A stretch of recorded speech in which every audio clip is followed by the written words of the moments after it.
Hello বন্ধুরা, আসসালামু আলাইকুম। আশা করি আপনারা সবাই ভালো আছেন, সুস্থ আছেন। আমি আল্লাহর মতো ভালো আছি, সুস্থ আছি। আজকে দেশি মুরগির একটা খাবার বানাই দিতেছি। আশা করি খাবারটা খাইবো। সবাই আমার দেশি মুরগি খাওয়ার জন্য দোয়া করবেন, আমার জন্য দোয়া করবেন। দেন খাবার দেওয়ার আগেই করে দেবেন, খাওয়ার জন্য পাগল হয়ে গেছে। এটা হলো, এই খাবারটা হলো ব্রয়লার মুরগির খামারের অবশিষ্ট যে খাবারটা থাকে, গুঁড়া খাবার। এই খাবারটা আমি ফালাই না, ওটা আমার দেশি মুরগিরা খাওয়াই। আলহামদুলিল্লাহ, দেখেন কিভাবে খাইতেছে।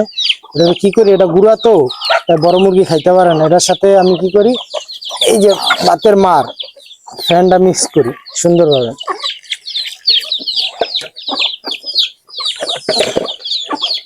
মুরগি দেখেন এমনিতেই খায়, তারপর আমি এটার সাথে এটা মিক্স করে দিই। মিক্স করে দিলে খাবারটা সুন্দর আঠালো হয়, আঠালো হলে সুন্দরভাবে খাইতে পারে। এতে এটা বাচ্চা মুরগির জন্য খুব উপকারী একটা খাবার। এটা হলো মনে করেন ভিটামিন, ক্যালসিয়াম, আমিষ সব থাকে। গুঁড়ো অবস্থা থাকলে বড় মুরগি খেতে হয় না। বড় মুরগিরা যদি খাওয়ায়, এটা বেশি খাওয়ান যাবে না। এটা বেশি খাওয়ালে চর্বি জমা যায়।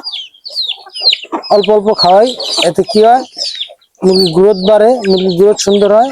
আর ডিমের যে প্রোটিনটা প্রয়োজন, আশা করি ইনশাল্লাহ তা ঘাটতি পূরণ হয়। আর বেশি খাওয়ালে ফ্যাট হয়ে যাবো, চর্বি হয়ে যাবো। এইভাবে দিলে আলহামদুলিল্লাহ, দেখেন আলহামদুলিল্লাহ খাইতেছে, দেখেন কত সুন্দর খায়।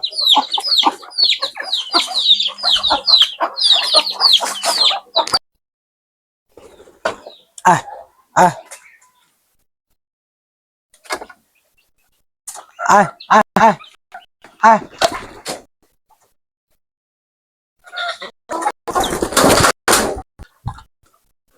আহ আহ আহ আহ আহ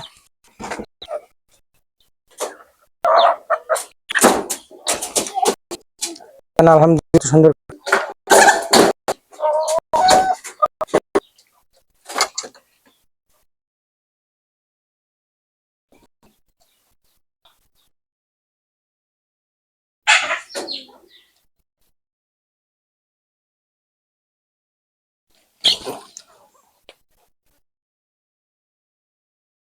সবাই এই পদ্ধতিটা ব্যবহার করতে পারেন। যাদের ব্রয়লার খামারের ব্রয়লার মুরগির খামার আছে, তারা অবশিষ্ট খামার দিয়ে দেশি মুরগি পালতে পারেন, সোনালী মুরগি পালতে পারেন।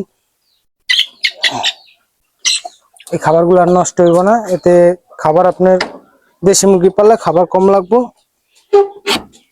আলহামদুলিল্লাহ, ধান কত সুন্দর করে রাখাইতেছে।